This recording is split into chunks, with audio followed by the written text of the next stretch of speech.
today is Mr. Allan Soule. And what's really cool about Allan's topic is that this is such a personal thing for him. What's feeding the sacred heart? And Allan he's an author, he's an energy worker, he's a very powerful healer in his own right, and he's just a very kind-hearted, genuine soul. And so if you all could please, because people love acknowledgement and applause, could you please give Allan a nice round of applause?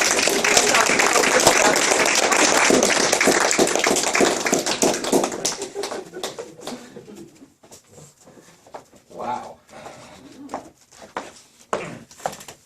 Good morning. Good morning.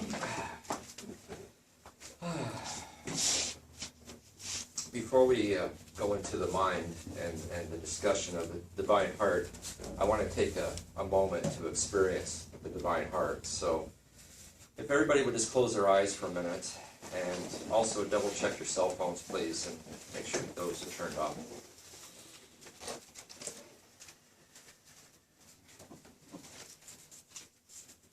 This is also a new moon, and new moons are fabulous for co-creating new experiences and shifts. So I just want to take us into our heart for a moment, the feeling state, the Alpha and the Omega. And just feel your heart. And we'll let the mind just relax for a bit. And let go of the task. You're here now.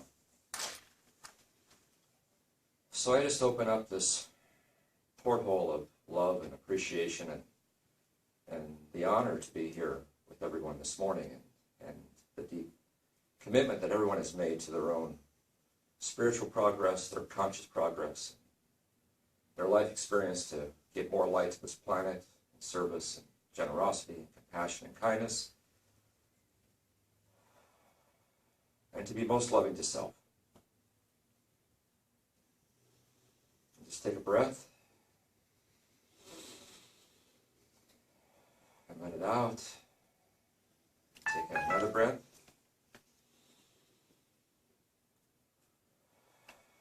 And let it out. And one more, please. And let that out. And let us all, this energy, be here in this moment. Because this is all we have right now. If you want to come back into the room, thank you. There's so much information and noise, as we call it sometimes, about what's going on. So, the divine heart experience. It is personal, and it even got more personal about a month and a half ago. Some of you know, and some of you don't, that I've had chest pressure, as I called it. Not pain, but chest pressure for probably over a year. And I saw it just more as a nuisance or an inconvenience, but ultimately I started having to see some medical intervention as far as to the questions of why was I having this chest pressure.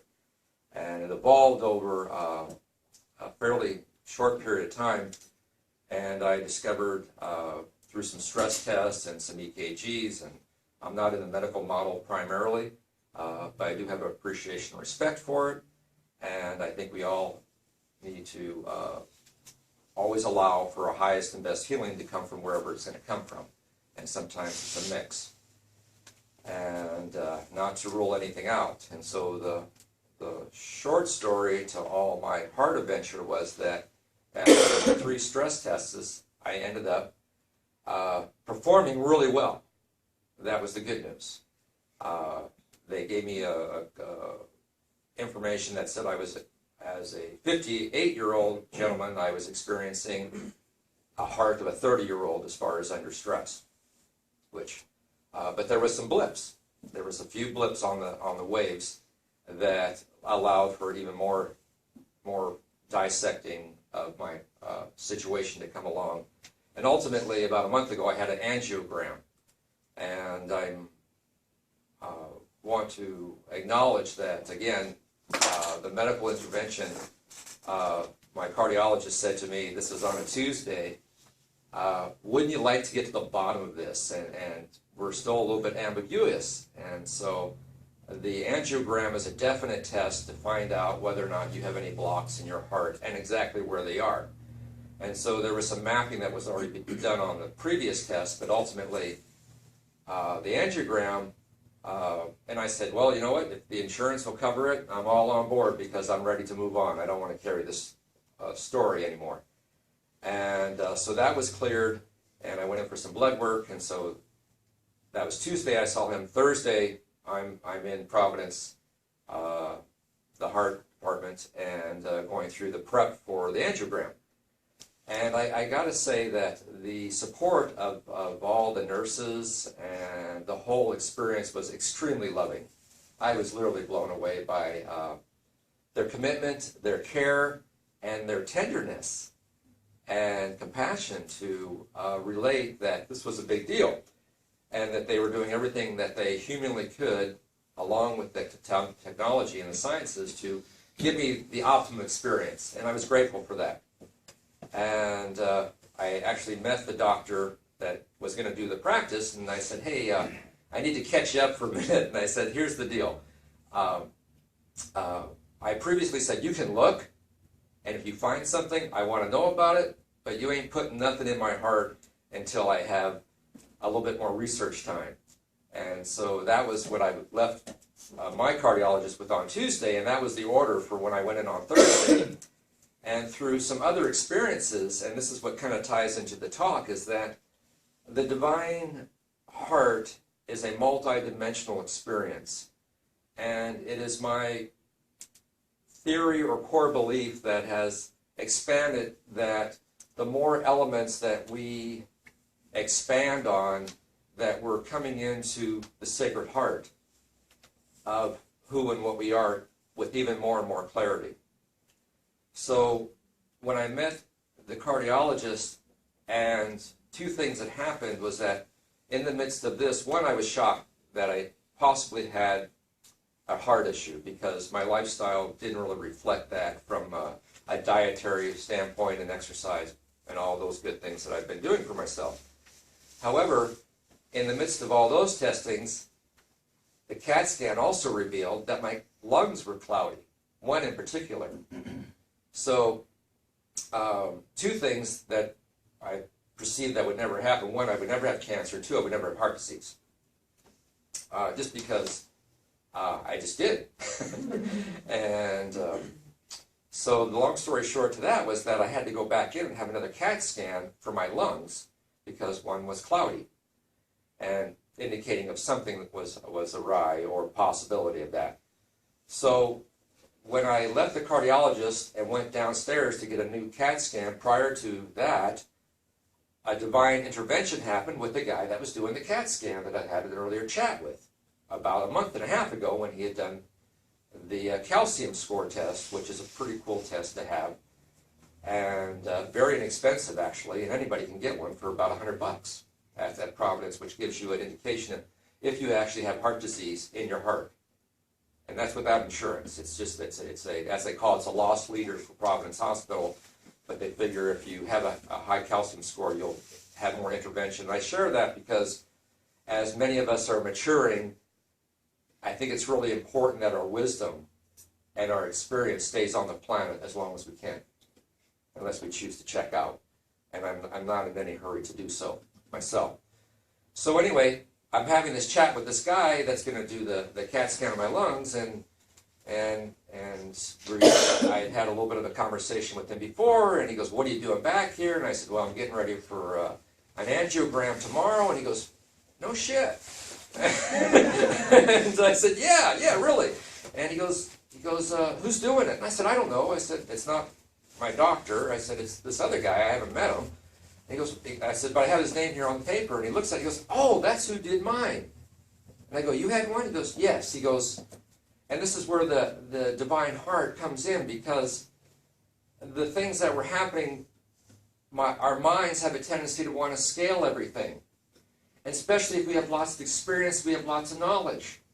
They go, oh, we go asset. We have all this information already, and we can calibrate ourselves to have more fundamental choices, and we think we're making more better decisions. And here this gentleman steps up and says, I've had that procedure. And he says, I recommend if they find something, you let them fix it. It was a pivotal point of Spirit talking to me. And I said, okay, thank you for that.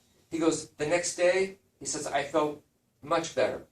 And he says, the blood thinner is kind of a drag for a year. He said, that's sort of a little downside. He said, but he says, if you don't beat yourself up and bruise yourself, he says, everything else, he goes, it's worth it. So when I left, I felt a little bit more at peace with this, because the cardiologist, again, my repertoire of almost my whole life is that I'd rather take the long road to my health, which means I'd rather do more to personify my wellness, my spiritual wellness, my physical wellness, my mental wellness, my emotional wellness. And the challenges and the contrasts that show up are just interesting elements for me to evolve and to be more and to expand. And so where we're going with this is that the divine heart experience is, it's all within us. And it's been there for eons. And it's kind of like an Apple update, or is that the more we integrate with our technology, as an example, is that we keep getting more and more apps, we keep getting more expansion, we keep getting more and more attributes to trying to use our technology to interface with our lives that works in our benefit, to the most part. And so our